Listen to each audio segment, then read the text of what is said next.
Mr. Bates is finally out of prison. This actually happens in episode 6, but we had a lot of ground to cover in the last video. So, how did this happen? It starts with the testimony given by Mrs. Bartlett. You know, the woman who said she saw a halo around Vera. Bullshit? She tells Anna of the last time she saw Vera. Vera had been, among other things, scrubbing pastry out of her nails. Why is this important? The police know for a fact that Vera ate poisoned pastry after Bates left. They assumed that Bates had slipped the poison in while she wasn't looking, but now that Mrs. Bartlett can testify that she saw Vera scrubbing the shit out of her hands, there is reason to believe that Vera had orchestrated all of this. So, now all that's needed is Mrs. Bartlett's confession in front of their lawyer. But, seeing Mr. Bates look so happy does not sit well with some people. Bates' cellmate is dealing drugs in prison with the help of one of the officers. They are beefing with Bates, and when they learn that Bates may leave, they either threaten or bribe Mrs. Bartlett, and now she refuses to repeat what she told Anna. Bates knows whose handiwork this is, and he talks to her cellmate, and as it turns out, Bates is very convincing. Now that Bates is back, what is Thomas supposed to do? He took over for Bates, but since Bates is back, he needs a new position. Oh, by the way, Bates and Anna get their own cottage now. Bates thinks it's worn down and in bad shape, which it is, but let's not look a gift horse in the mouth. Turns out the Dowager did not approve of Ethel being employed by Isabel, and she has Edith place ads for her to find her a new job. The idea is that with a reference from Isabel, she could find a decent job without having to announce her past to everyone, and this is a good plan. Ethel is infamous in the village, and though Isabel is very kind to her and the family is civil enough, she's having a very hard time. Moving to a place where no one knows her story would just be so much better for her. Tom plans on moving out with his daughter after her christening. While I'm on the topic of Sibby, can I just say she's such a cutie pie? Tom chooses Mary as Sibby's godmother and his brother Kieran as her godfather. Kieran comes to the Abbey, and I don't understand why he has to put his brother through this. Oh, come on, Tommy. Can we not eat down here? What's the matter?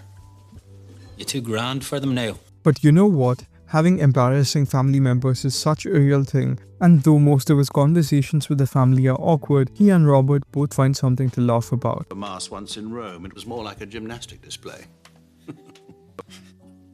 Thomas is still head over heels with Jimmy, and though Jimmy does not reciprocate his feelings, he does not set any sort of boundaries with Thomas, and it's all thanks to O'Brien. She keeps pushing Jimmy to be really friendly, and Thomas thinks Jimmy feels the same way. O'Brien even goes so far as to go up to Thomas and be like, "Hey, you two would make such a cute couple." Then you've got this music playing.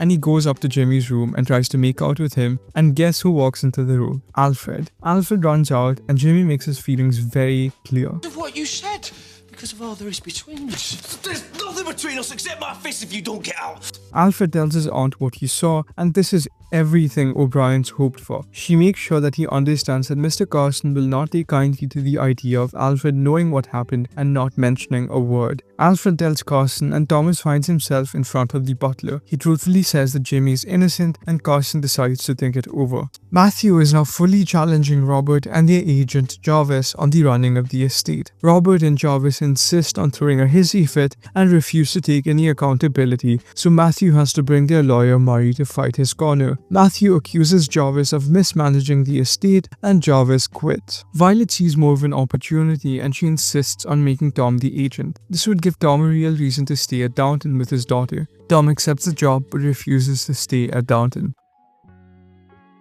An annual cricket match approaches, and there's no one more eager to win than Robert. Every year the match is held between the men of the village and the men of the estate. This year, the estate is short of one player because Tom does not know how to play. Actually, Robert isn't the most eager to win, it's Molesley.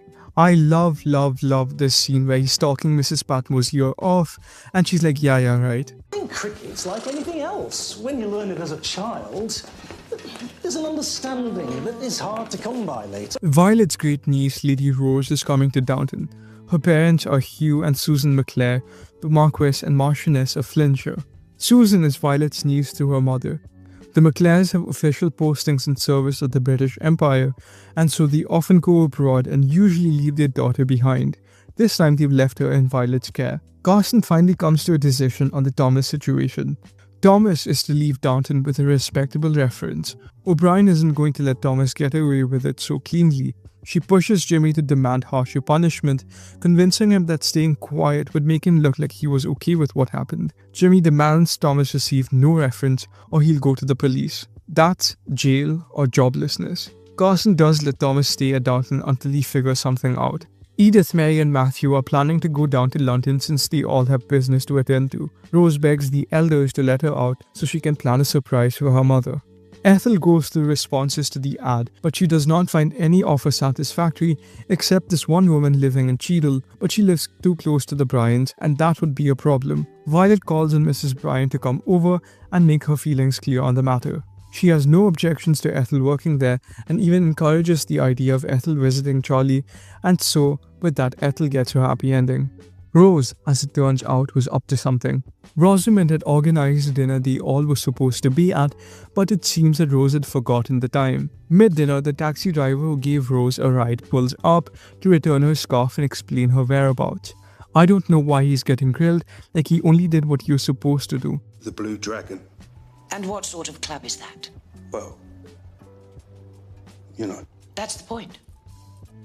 I don't. Rose is at a bar where no young girl like her should be caught dead at, and to top it off, she's gallivanting with a married man. Matthew manages to get her to break it off with this man in exchange for not telling on her to her mother. But her mom does end up finding out, and she gets shipped off to the family estate, Dun Eagle Castle, to live with her strict Aunt Agatha. Back at Downton, Mrs. Hughes finds Thomas broken and crying. She sides with him, but she can't help, until Bates overhears O'Brien pushing Jimmy. Bates snoops around, talks to Mrs. Hughes and brings it to Robert, who also backs Thomas up.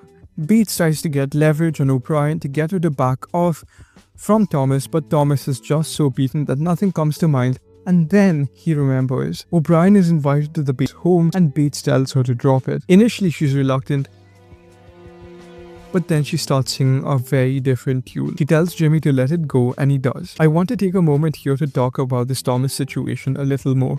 Thomas is not really being punished for being a pervert, which I'd be fine with. He's being punished for being gay. He's always been afraid everyone's out to get him, which is why he's so gosh darn antagonistic to everyone and is ready to ruin anyone who poses a threat to him. I think getting help from people like Mrs. Hughes and Bates, who he's always hated, finally makes him understand there are good people who do not want the worst for him. Matthew finally faces Robert head on. Oh, by the way, he's got Cora and Mary to back him up, and of course Tom agrees with his plans. His plan is to buy back the land from the older farmers who aren't farming the land properly and to farm it themselves. I mean, this is not a terrible plan at all. Robert loses his mind anyways. Matthew does want Robert to see his point of view and support him, and Tom puts it very eloquently. Every man or woman who marries into this house, every child born into it, has to put their gifts at the family's disposal. If we could manage to pool all of that, then Downton has a real chance. Robert agrees to back Matthew up if Tom plays cricket for them, which means yeah, he can't get out of this. The day of the cricket match finally arrives and everybody is in good spirits. And oh, by the way, Molesley is out immediately. We also find out what Bates whispered to O'Brien. It was her ladyship's soap. While we are on the Thomas O'Brien thing, Robert decides that Thomas should stay on as under butler. Robert also manages to get Jimmy to change his stance on Thomas staying by making him first footman. He thinks they had this whole thing behind them, and then the cops pull up. Concerning a Mr. Thomas Barrow making an assault of a criminal nature on another of your employees. Alfred has been uncomfortable at the idea of Thomas getting away with it, which is why he calls the cops. Robert also has to have a word with Alfred, and he asks him to let it go and not to ruin a man's life for one mistake, and Alfred agrees, reluctantly. O'Brien's probably ripping her hair out. If you enjoyed this video, please like and subscribe for more videos. Check out my other videos if you haven't already. Thanks for watching.